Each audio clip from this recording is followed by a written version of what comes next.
Hello and welcome to the UPSC Analyzer.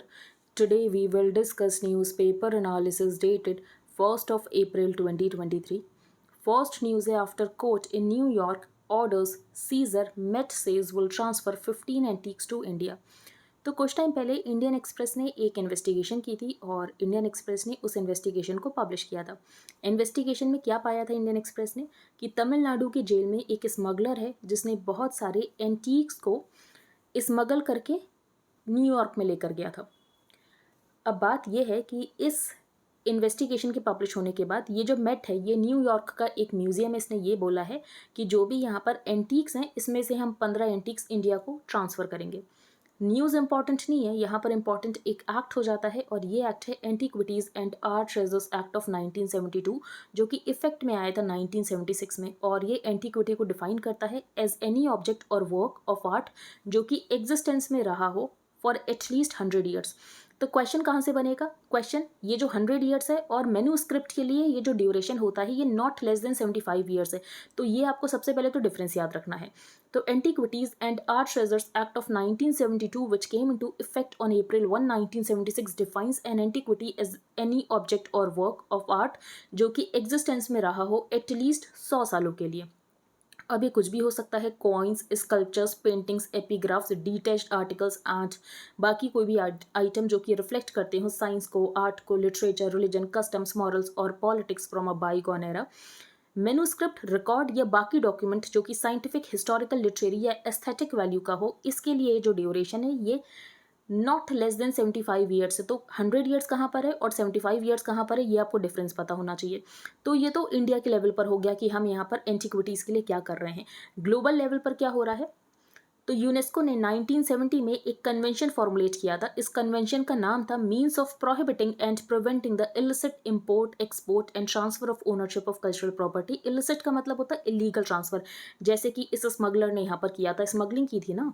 The United nation security council also pass resolutions in 2015 and 16 जो कि बात करते हैं कि कल्चरल हेरिटेज साइट्स को प्रोटेक्ट करना है कन्फ्लिक्ट जोन्स में। फॉर एग्जांपल यूक्रेन में इन्वेजन हुआ है तो जो यूक्रेन की कल्चरल हेरिटेज साइट्स है इनको प्रोटेक्ट करना है क्योंकि यूक्रेन एक कन्फ्लिक्ट जोन हो रखा है। ठीक है, तो 75 ईयर्स और 100 ईयर्स का ये आपको डिफरेंस पता होना चाहिए। न्यूज़ तो कुछ ज़्यादा इंपॉर्टेंट नहीं है। तो बेसिकली जो यहाँ पर म्यूजियम है मेट्रोपॉलिटन म्यूजियम ऑफ आर्ट, तो इन्होंने ये कहा है कि ये जो एंटीक्स हैं इसमें से हम 15 एंटीक्स इंडिया को ट्रांसफ़र करेंगे। Are still at the New York-based Metropolitan Museum of Art, the New York Supreme Court has issued a search warrant against the museum, जिसने यहाँ पर अनाउंस किया इस म्यूजियम ने कि 15 स्कल्पचर से इंडिया को वापस करेंगे। नेक्स्ट है Gujarat High court sets aside CIC order on prime ministers degree फाइंस Kejriwal. तो बेसिकली यहाँ पर केजरीवाल ने ये कहा था कि प्राइम मिनिस्टर यहाँ पर इलिटरेट हैं, अगर नहीं है इलिटरेट तो इनकी यहाँ पर डिग्री दिखाई जाए, ये सारी बातें इन्होंने कही थी। तो ये केस 2016 का है, ये बातें इन्होंने अभी भी कही थी, आपको दिख रहा होगा न्यूज़ में, लेकिन 2016 में इन्होंने ये कहा था कि इनको यहाँ पर डिग्री चाहिए प्राइम मिनिस्टर की। उसके बाद यहाँ पर CIC ने PIO को कहा था कि आप डिग्री देखो कि कहाँ पर है। उसके बाद ये जो गुजरात यूनिवर्सिटी है ये गुजरात के हाई कोर्ट में जाती है और गुजरात हाई कोर्ट ने ये जो CIC का ऑर्डर था PM डिग्री को लेकर इसको सेट असाइड कर दिया है। अब यहाँ पर गुजरात हाई कोर्ट का क्या कहना है? गुजरात हाई कोर्ट का ये कहना है कि ये जो डिग्री होती है ये किसी सिटीजन की पर्सनल इन्फॉर्मेशन है और इसके डिस्क्लोजर को एग्जेम्प्ट किया जाता है under section 81J of the RTI act. ठीक है, underlining that educational documents including degrees fall within the ambit of a personal information of a citizen और इसके डिस्क्लोजर को एग्जिम्ट किया जाता है under section 81J of the RTI act.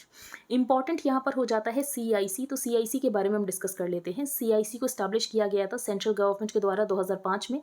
कौन से प्रोविजंस के तहत? तो RTI एक्ट के प्रोविजंस के तहत। तो ये एक स्टैट्यूटरी बॉडी है, ये एक कॉन्स्टिट्यूशनल बॉडी नहीं है। तो it is not a constitutional body. इसमें मेंबर्स कितने हो सकते हैं?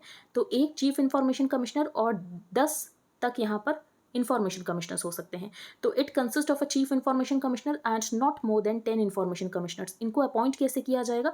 तो इनको प्रेसिडेंट के द्वारा अपॉइंट किया जाएगा एक कमिटी के रिकमेंडेशन पर। इस कमिटी में कौन कौन से मेंबर्स होंगे? तो प्राइम मिनिस्टर होंगे जो कि इसके चेयरपर्सन होंगे, लीडर ऑफ अपोजिशन होंगे लोकसभा के, और यूनियन कैबिनेट मिनिस्टर होंगे जिसको कि यहाँ पर अपॉइंट किया जाएगा बाय द प्राइम मिनिस्टर। तो 3 मेंबर्स होंगे, प्राइम मिनिस्टर होंगे, लीडर ऑफ अपोजिशन होगा लोकसभा का, और यूनियन कैबिनेट मिनिस्टर जिसको कि यहाँ पर नॉमिनेट किया जाएगा प्राइम मिनिस्टर के द्वारा। जूरिसडिक्शन, तो जो यहाँ पर CIC होता है इसका jurisdiction over all central public authority होता है। टेन्योर कितना हो सकता है, तो chief information commissioner and information commissioner यहाँ पर ऑफिस को होल्ड कर सकते हैं जितना टर्म यहाँ पर प्रिस्क्राइब किया गया हो सेंट्रल गवर्नमेंट के द्वारा, या तो जब तक ये 65 ईयर्स की एज को अटेन ना कर लें, जो भी यहाँ पर पहले हो। ये रीअपॉइंटमेंट के लिए एलिजिबल नहीं होते हैं। तो टेन्योर ये आपको याद होना चाहिए क्योंकि ये चेंजेस किए गए थे। Powers and functions of the CIC, तो इसके पास यहाँ पर सुओ मोटो पावर भी होती है, ये पॉइंट आपको पता होना चाहिए। To receive and inquire into a complaint from any person regarding की अगर यहाँ पर इंफॉर्मेशन रिक्वेस्ट की गई हो अंडर RTI 2005, या तो ये यहाँ पर इंक्वायरी ऑर्डर कर सकता है इनटू एनी मैटर अगर यहाँ पर रीजनेबल ग्राउंड्स हैं, तो सुओ मोटो पावर भी है। और इंक्वायर करते समय जो कमीशन इसके पास सिविल कोर्ट की पावर होती है, ये सम्मन कर सकता है, डॉक्यूमेंट्स मंगवा सकता है, तो ये आपको पता होना चाहिए। नेक्स्ट हम चलते हैं आगे। Amnesty scheme incentives for rupee payment in new foreign trade policy, तो नई फॉरेन ट्रेड पॉलिसी को रिलीज़ किया गया है। जो इससे पहले वाली फॉरेन ट्रेड पॉलिसी थी ये 2020 तक थी, उसके बाद यहाँ पर नई फॉरेन ट्रेड पॉलिसी को नहीं बनाया गया था, उसको ही आगे बढ़ाया गया था, लेकिन अब यहाँ पर नई फॉरेन ट्रेड पॉलिसी को यहाँ पर रिलीज़ कर दिया गया है। तो इस फॉरेन ट्रेड पॉलिसी में क्या है, तो सबसे इंपॉर्टेंट इस फॉरेन ट्रेड पॉलिसी में है एमनेस्टी स्कीम। एमनेस्टी स्कीम किसके लिए है, तो ये हम डिस्कस करेंगे। अंडर द एमनेस्टी स्कीम एक ऑनलाइन पोर्टल बनाया जाएगा एंड अ 6 मंथ विंडो दी जाएगी September 30 तक, जो कि यहाँ पर एक्सपोर्टर्स को दी जाएगी कि बेसिकली यहाँ पर जो भी इनका केस चल रहा है, तो जो भी यहाँ पर डिफ़ॉल्ट का केस है या तो उन्होंने एक्सपोर्ट ऑब्लिगेशंस को नहीं फुलफिल किया है, तो ये सब कुछ यहाँ पर सॉल्व हो जाएगा। इसमें कौन से केसेस नहीं आएंगे, तो ये इंपॉर्टेंट है। तो अगर इन्वेस्टिगेट किया जा रहा है फ्रॉड के लिए या डाइवर्जन के लिए, तो उसको इस एमनेस्टी स्कीम के अंदर कवर नहीं किया जाएगा। तो it will cover all pending cases of default in export obligations of authorisations. These can be regularised on payment of all customs duty exempted in proportion to unfulfilled export obligation. आपको क्या याद रखना है कि जो यहाँ पर केसेस होंगे फ्रॉड के या तो डाइवर्जन के, इसके लिए अगर इन्वेस्टिगेशन चल रहा है तो ये एलिजिबल नहीं है इस एमनेस्टी स्कीम के तहत। और बाकी यहाँ पर ये कहा गया है कि हमें रुपी का इंटरनेशनलाइजेशन करना है, तो रुपी के इंटरनेशनलाइजेशन को प्रमोट करने के लिए भी यहाँ पर प्रोविजंस है। ई कॉमर्स एक्सपोर्ट्स को कैसे इंक्रीज़ किया जाए, टारगेट हमारा ये है कि हमें $2 ट्रिलियन का एक्सपोर्ट टारगेट है 2030 तक। In keeping the 2030 export target unchanged at $2 trillion, the government has continued। तो अभी हमारा कितना चल रहा है, बेसिकली $760 बिलियन है। 2030 तक हमें इसको $2 ट्रिलियन तक पहुंचाना है। The government has continued with existing schemes की हमें एक्सपोर्ट्स को प्रमोट करना है, और जो इमर्जिंग सेक्टर्स उनको यहाँ पर थ्रस्ट प्रोवाइड करना है। ये इमर्जिंग सेक्टर्स कौन से हैं, for example e commerce, battery vehicles. An amnesty scheme for one time settlement of default in export obligation, ये हमने देख लिया। इसमें कौन से केसेस नहीं डील किए जाएंगे अगर इन्वेस्टिगेशन चल रही है फ्रॉड से रिलेटेड या तो डाइवर्जन किया गया है। अब push towards e commerce exports and incentives exports को दिया जाएंगे अगर यहाँ पर रुपी में ट्रेड हो रहा है, तो इंटरनेशनलाइजेशन करना है रुपी का। और रुपी के लिए यहाँ पर कौन से अकाउंट्स बनाए जा रहे हैं, तो नॉस्त्रो वोस्त्रो अकाउंट्स। तो आपको नॉस्त्रो वोस्त्रो अकाउंट्स पता होने चाहिए, ये हम कई बार डिस्कस कर चुके हैं, इसीलिए आज हम इसको डिस्कस नहीं करेंगे। अब हम चलते हैं आगे। यहाँ पर वही बात लिखी है कि रुपी का इंटरनेशनलाइजेशन करना है, और जो यहाँ पर फॉरेन ट्रेड पॉलिसी के बेनिफिट्स हैं उनको दिए जाएंगे जो कि रुपी का यूज़ कर रहे हैं through special vostro accounts. Government to ease rules on construction around protected monuments, तो बेसिकली जो प्रोटेक्टेड मॉन्यूमेंट्स होते हैं उनके आसपास का जो 100 मीटर का एरिया होता है वहाँ पर कंस्ट्रक्शन प्रोहिबिटेड होता है। बियॉन्ड उसके जो 200 मीटर का एरिया होता है वहाँ पर कंस्ट्रक्शन प्रोहिबिटेड तो नहीं होता, लेकिन रेगुलेटेड ज़रूर होता है। Currently, construction up to 100 meters around protected monuments prohibited, और जो area 200 meters beyond the prohibited area है ये यहाँ पर रेगुलेट किया जाता है। कौन से एक्ट के तहत, Ancient Monuments and Archaeological Sites and Remains Act। अब प्रॉब्लम क्या है, प्रॉब्लम ये है कि इसकी वजह से कि यहाँ पर कुछ एरिया प्रोहिबिटेड है कि आप यहाँ पर कुछ नहीं कर सकते, कुछ एरिया यहाँ पर रेगुलेशन में आ रहा है, जिसकी वजह से जो लैंड है उसका अच्छा यूज़ नहीं हो पा रहा है। तो हो सकता है कि ये जो रूल्स हैं इनको यहाँ पर थोड़ा लिबरलाइज़ किया गया, लेकिन जो यूनेस्को साइट्स हैं वहाँ पर चेंजेस नहीं किए जाएंगे। For example UNESCO world heritage sites, तो इंडिया में 40 यूनेस्को वर्ल्ड हेरिटेज साइट्स हैं। ताजमहल है आगरा में, धोलावीरा है गुजरात में, रमप्पा टेम्पल है तेलंगाना में, रेड फोर्ट, कुतुब मीनार, तो यहाँ पर ये चेंजेस नहीं किए जाएंगे। बाकी जगह ये चेंजेस किए जाएंगे जो कि प्रोटेक्टेड मॉन्यूमेंट्स है। तो ऑफिशियल्स का ये मानना है कि जो प्रेजेंट फॉर्म में ये एक्ट है इसकी वजह से बहुत सारा एरिया उसका सही से इस्तेमाल नहीं हो पा रहा है, डेवलपमेंटल और इंफ्रास्ट्रक्चर रिलेटेड काम नहीं हो पा रहा, इसीलिए हम इसमें थोड़े चेंजेस करेंगे। ठीक है, आगे चलते हैं हम। यहाँ पर कोई इंपॉर्टेंट न्यूज़ नहीं है। Centre eases wheat procurement norms for MP, तो यहाँ पर वीट प्रोकरमेंट नॉर्म्स को क्यों ईज करने की ज़रूरत पड़ी, क्योंकि यहाँ पर अनसीजनल रेनफॉल हो गया, हेल स्टॉर्म हो गया, और जिसकी वजह से यहाँ पर क्रॉप सफ़र की है। तो बेसिकली सेंटर ने ये कहा है कि अगर लश्चर थोड़ा कम भी होगा, लश्चर बेसिकली यहाँ पर अगर चमक थोड़ी कम भी होगी ग्रेन्स में, कोई बात नहीं, हम यहाँ पर प्रोकर कर लेंगे। तो ये छोटी सी न्यूज़ है, ज़्यादा कुछ इंपॉर्टेंट है नहीं इसमें।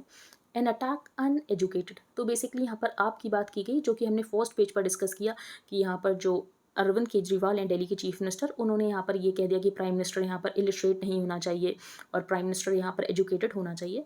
तो ऑथर का ये कहना है कि अभी तक इंडिया पूरी तरीके से एक लिटरेट कंट्री नहीं बना है, हम लिटरेसी की तरफ मूव कर रहे हैं। तो आप ये नहीं कह सकते कि प्राइम मिनिस्टर जो इतनी बड़ी पोस्ट है ये यहाँ पर सिर्फ एजुकेटेड लोग ही होल्ड कर सकते हैं। तो अगर आप ऐसा कह रहे हो इसका मतलब ये है कि आप सच से अनजान हो कि यहाँ पर बहुत सारे लोग हैं जो कि एजुकेटेड नहीं है, तो ऐसा तो नहीं है कि वो यहाँ पर प्राइम मिनिस्टर नहीं बन सकते हैं।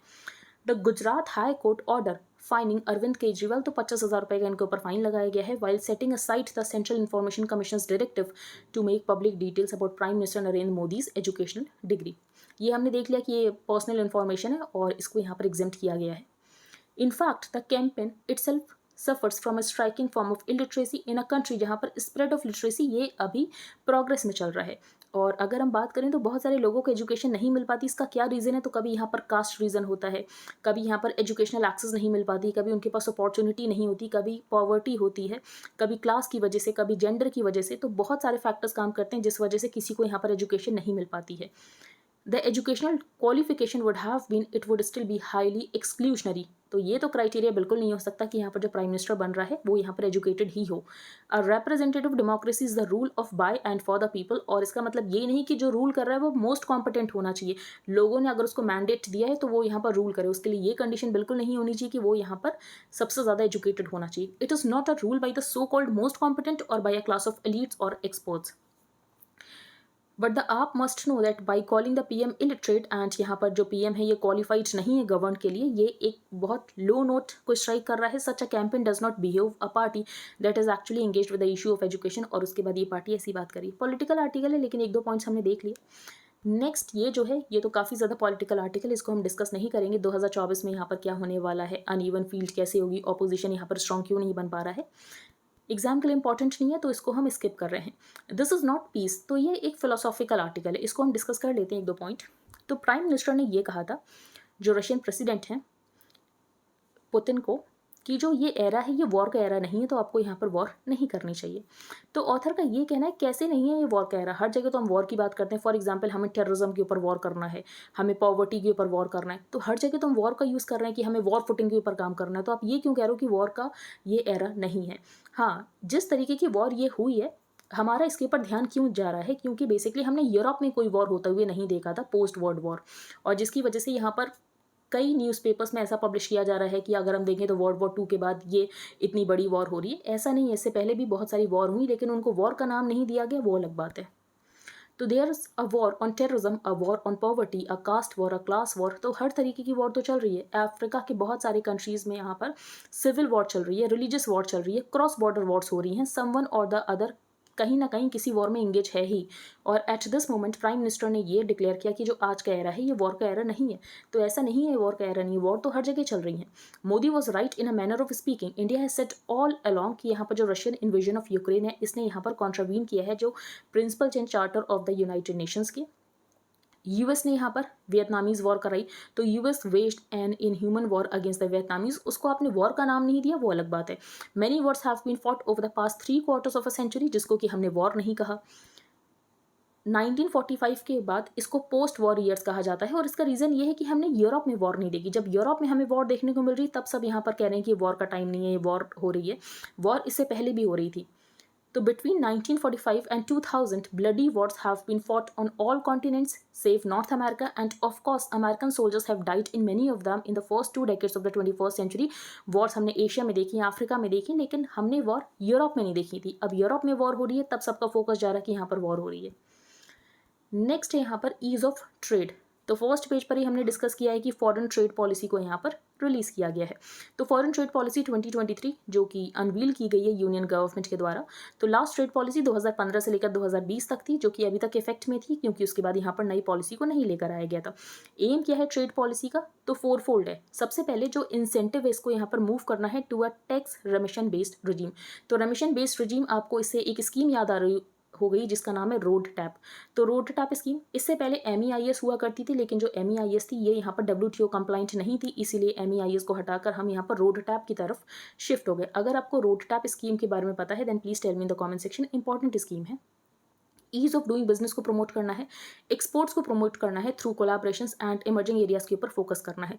गवर्नमेंट का ये कहना है कि 2030 तक हमारा टारगेट है $2 trillion in export of goods and services. अभी जो है हमारा कितना हमारा ट्रेड हो रहा है, तो $760 बिलियन के हमारे एक्सपोर्ट्स हैं और इसको इंक्रीज करके $2 ट्रिलियन करना है 2030 तक। रोड टैप की यहाँ पर बात की गई, रेमिशन of duties and taxes on exported products. While this policy comes at a time of considerable uncertainty across the world. अगर हम इंडिया की बात करें तो ग्लोबल ट्रेड में जो इंडिया का पार्टिसिपेशन है बहुत ज़्यादा कम है। जो ग्लोबल मर्चेंडाइज एक्सपोर्ट है इसमें इंडिया का कुछ कंट्रीब्यूशन 1.8% है और जो सर्विसेज इसमें 4% है, तो इसको यहाँ पर इंक्रीज करने की बहुत ज़्यादा ज़रूरत है। मेमथ स्टंट, तो कल हमने बेसिकली डिस्कस किया था, एक स्टार्टअप है जिसने कि यहाँ पर मीट बॉल बनाई थी वूली मेमथ से। इंपॉर्टेंट नहीं था ये, पर कल हम डिस्कस कर चुके हैं। उसमें हमने एक प्रोटीन डिस्कस किया था। अगर उस प्रोटीन का नाम आपको पता है then please tell me in the comment section, क्योंकि वो प्रोटीन ज़रूर इंपॉर्टेंट हो सकता है। For coat red lines are bright, इसको हम डिस्कस करेंगे। तो सेपरेशन ऑफ पावर्स का आपको कॉन्सेप्ट पता होगा, लेकिन ऑथर का बेसिकली ये कहना है कि जुडिशरी जो है ये सेपरेशन ऑफ पावर्स के कॉन्सेप्ट को रिस्पेक्ट नहीं कर रही है, जबकि सेपरेशन ऑफ पावर्स एक basic structure of the constitution है। अब जुडिशरी कैसे नहीं रिस्पेक्ट कर रही है उसका हम सारे पॉइंट्स डिस्कस करेंगे कि ऑथर का क्या मानना है। Over the last few years कुछ इश्यूज जो कि ट्रेडिशन से रिलेटेड है, कल्चर से रिलेटेड है, सोसाइटी से रिलेटेड है, ये हम देख रहे हैं कि कॉन्स्टिट्यूशनल कोर्ट्स के सामने जा रहे हैं through public interest litigation.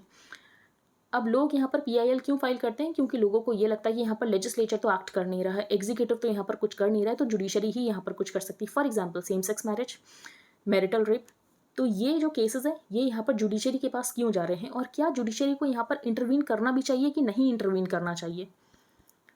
On the face of it the doctrine, जो कि यहाँ पर सेपरेशन ऑफ पावर्स की डॉक्ट्रिन की बात की गई, जो कि पार्ट है basic structure of the constitution का, कि जो भी यहाँ पर लेजिस्लेचर, एग्जीक्यूटिव एंड जुडिशरी है तो सबको अपनी बाउंड्रीज की रिस्पेक्ट करनी चाहिए, किसी दूसरे के एरिया में यहाँ पर डोमेन में ट्रांसग्रेस करने की ज़रूरत नहीं है। इन अदर वर्ड्स ऑल्दो यहाँ पर जुडिशरी के पास पावर है जुडिशियल रिव्यू की, कि जुडिशरी यहाँ पर रिव्यू कर सकती है बाकी दोनों ऑर्गन्स को, लेकिन इस पावर की लिमिटेशन, इसका मतलब ये नहीं कि जो इंस्टीट्यूशनल इंडिपेंडेंस है इसको यहाँ पर रिस्पेक्ट ना किया जाए और बाकी ऑर्गन्स की कॉम्पिटेंस को रिस्पेक्ट ना किया जाए। Critically, the power of judicial review must not be interpreted as judicial supervision or superintendence. For example, अगर यहाँ पर कोई लॉ बनाया जाता है, सेम सेक्स मैरिज को यहाँ पर नहीं अलाउ किया जाता है, हो सकता है कि जुडिशरी को ये लगे कि ये गलत है, लेकिन लोगों ने यहाँ पर मैंडेट किसको दिया है लॉ बनाने का? तो ये मैंडेट यहाँ पर लेजिस्लेचर को दिया गया है। तो लेजिस्लेचर अगर गलत लॉ बनाए, हो सकता है कि जुडिशरी के अकॉर्डिंग ये जुडिशरी को लगता हो कि यहाँ पर सेम सेक्स मैरिजेस लीगल होनी चाहिए, लेकिन अगर लेजिस्लेचर को नहीं लगता है तो बेसिकली ऐसा ही होना चाहिए, क्योंकि जो रिफॉर्म है ये स्टेट का काम है। तो critically, the power of judicial review must not be interpreted as judicial supervision or superintendence over the legislature or executive. This position is especially applicable in matters of policy where domain expertise is called for. अगर हम legislature की बात करें तो वहाँ पर consultation होता है, participative democracy का एक important role play करता है legislature.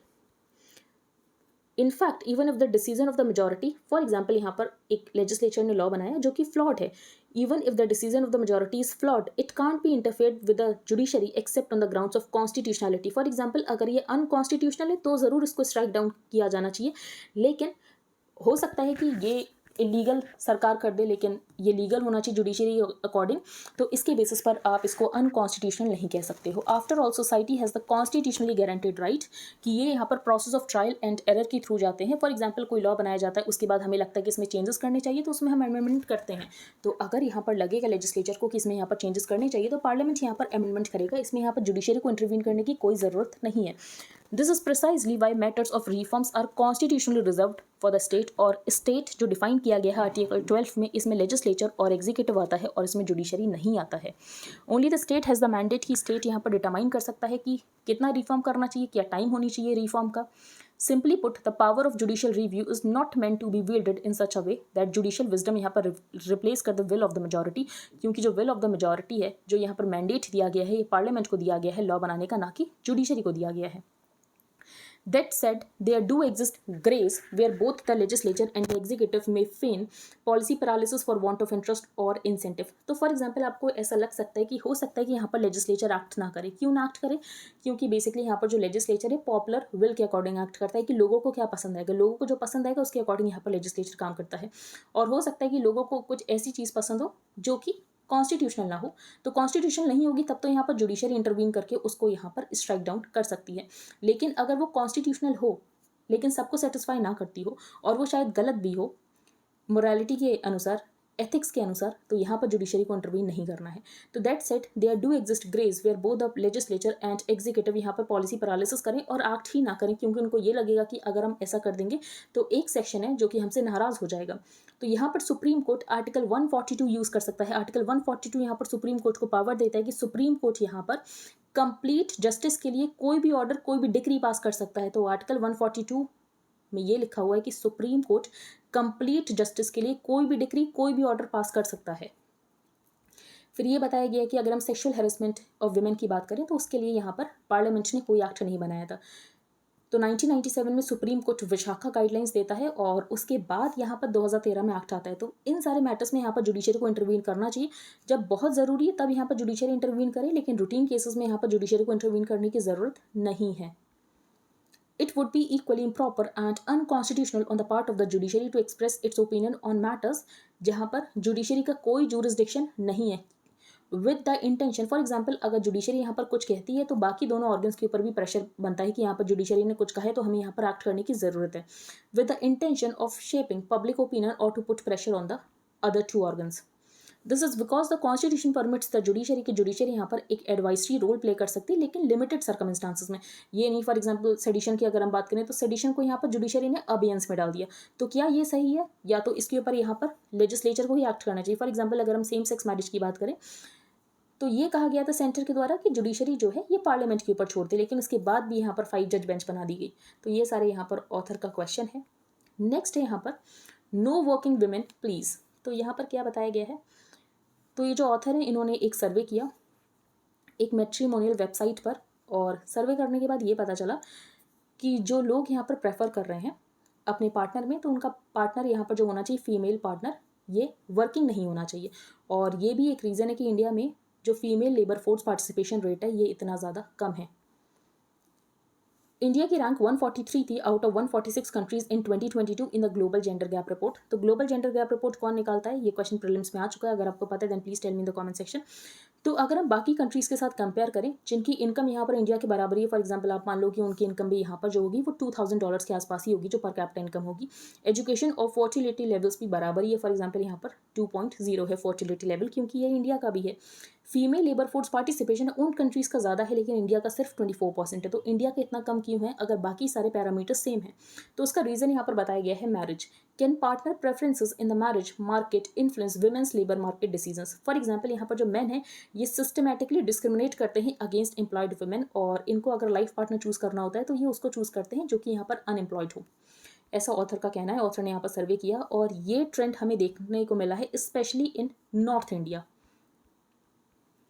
Using data on responses to each female profile, we found that the ones who were employed received nearly 15% fewer responses from male suitors relative to those जो कि यहाँ पर काम नहीं कर रहे थे. अब बेसिकली यहाँ पर अगर हम बात करें तो एम्प्लॉयमेंट भी दो टाइप के होते हैं. फॉर एग्जाम्पल कुछ यहाँ पर फेमिनिन होते हैं, कुछ मैस्कुलिन होते हैं.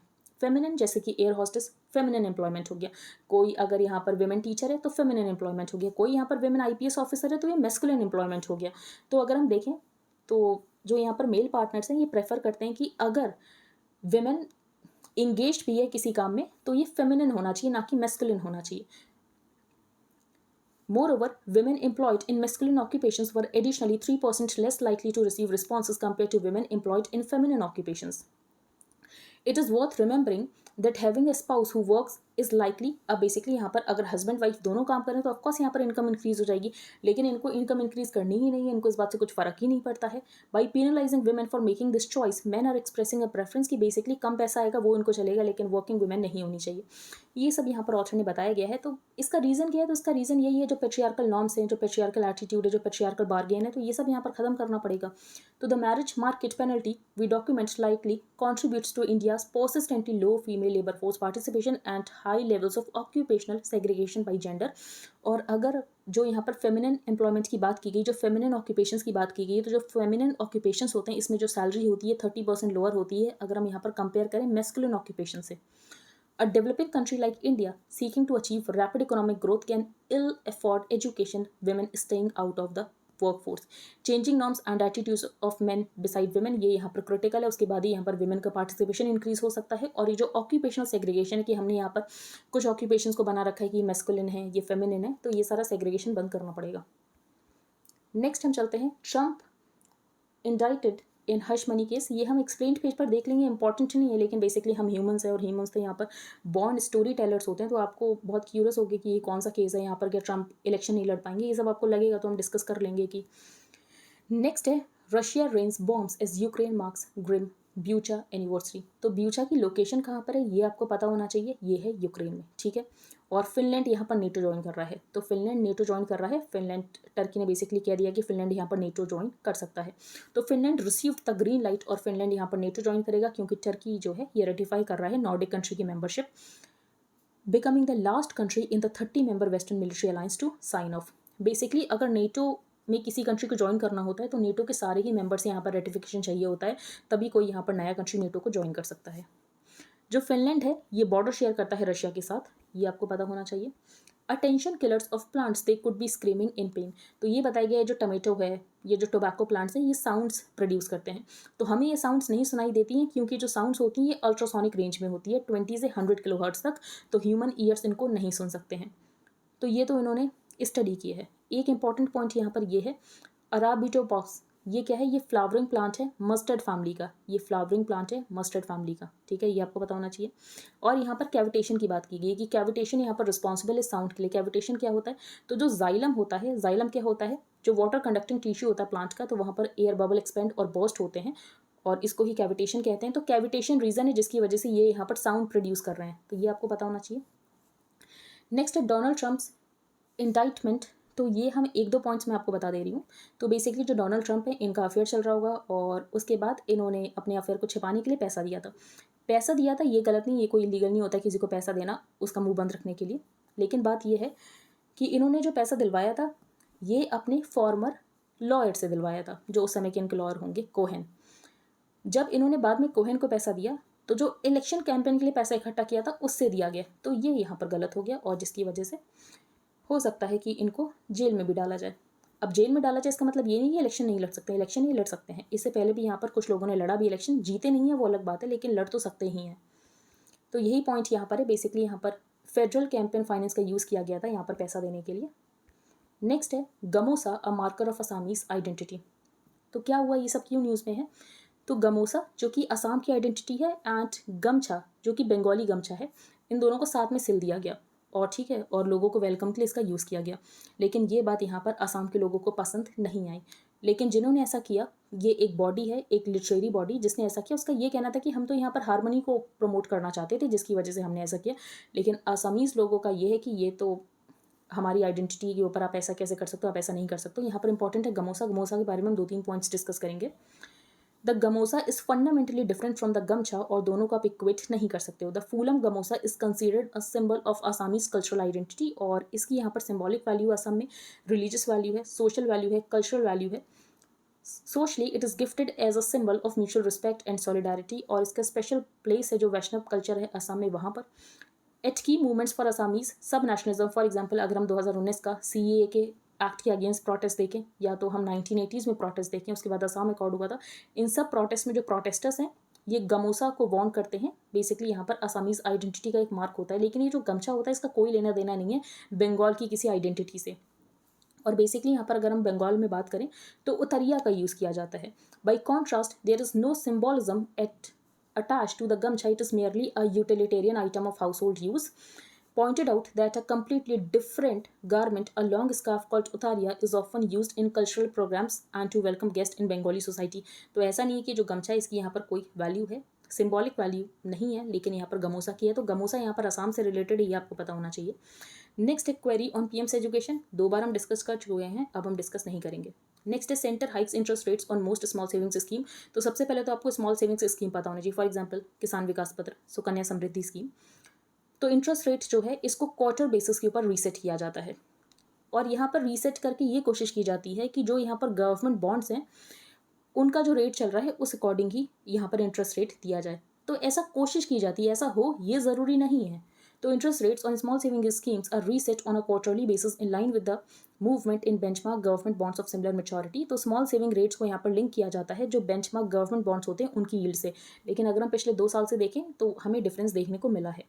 How competition law passed by Lok Sabha affects big tech. तो यहाँ पर कॉम्पिटिशन अमेंडमेंट बिल 2023 का पास किया गया है, जिसमें क्या क्या अमेंडमेंट है। तो पहला ये कहा गया है कि जो भी एंटिटीज एंटी कॉम्पिटिटिव बिहेवियर करेंगी, फॉर एग्जांपल गूगल अपनी डोमिनेंट मार्केट पोजीशन को अब्यूज़ करता है, तो कोई भी यहाँ पर एंटिटीज़ जो कि एंटी कॉम्पिटिटिव बिहेवियर करेंगी तो इनके ऊपर यहाँ पर पेनल्टी लगेगी इनके ग्लोबल टर्नओवर के बेसिस पर।